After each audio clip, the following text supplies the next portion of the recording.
स्कंद पुराण के अंतर्गत एक यही कथा आती है जो मैं ये बता रहा हूँ आपको कि एक बार वेद व्यास जी महाराज रथ पे ऊपर बैठकर जंगल के रास्ते से जा रहे थे। तो उनकी जो रथ के जो पहिया होता है उनकी गड़गड़ाहट सुनकर एक कीड़ा भागा। तो कीड़े भागा तो वेद व्यास जी ने देखा कीड़ा भाग रहा है रथ के पहियों की आवाज़ सुनकर।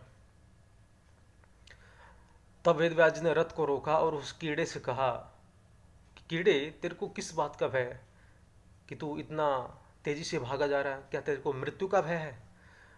तब कीड़े ने कहा, नहीं नहीं ब्राह्मण श्रेष्ठ, मेरे को मृत्यु का भय बिल्कुल भी नहीं है, मैं मृत्यु से नहीं डरता हूँ। तब वेद व्यास जी महाराज ने कहा, तो किससे डरते हो?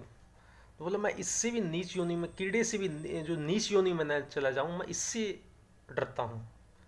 इसके कीड़े से भी नीच जो है लाखों योनियाँ हैं, मैं उससे उस योनि में न चला जाऊँ, इस बात से मैं डरता हूँ। तब वेद व्यास जी ने कहा, तू चिंता मत कर, मैं तेरे को जब तक मनुष्य शरीर में न पहुंचा दूं तब तक तेरे हर जन्म की मैं याद दिलाता रहूंगा, पिछले जन्म की। कहते हैं कि वो आगामी समय में मित्र ऋषि बने थे, वो कीड़ा आगामी समय में मित्र ऋषि बना था, ऐसा स्कंद पुराण के अंतर्गत आता है। तो जीव को भी कई बार अपने पुनर्जन्म का ज्ञान रहता है और हम मनुष्य होकर भी वैसे ही व्यर्थ में जीवन गवा रहे हैं।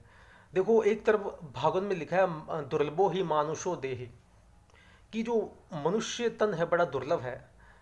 और एक तरफ लिखा है, क्षिति जल पावक गगन समीरा, पंच रचित अति अधम शरीरा। ये शरीर जो अधम है, एक तरफ करते हैं दुर्लभ है और अधम भी है। तो इसका मतलब शरीर की महत्ता नहीं है, विवेक की महत्ता है।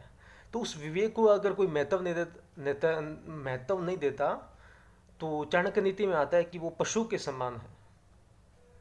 तो इसलिए हमें उस विवेक को महत्ता देनी चाहिए और सत असत का पर विचार करना चाहिए और असत को छोड़कर सत को ग्रहण करना चाहिए।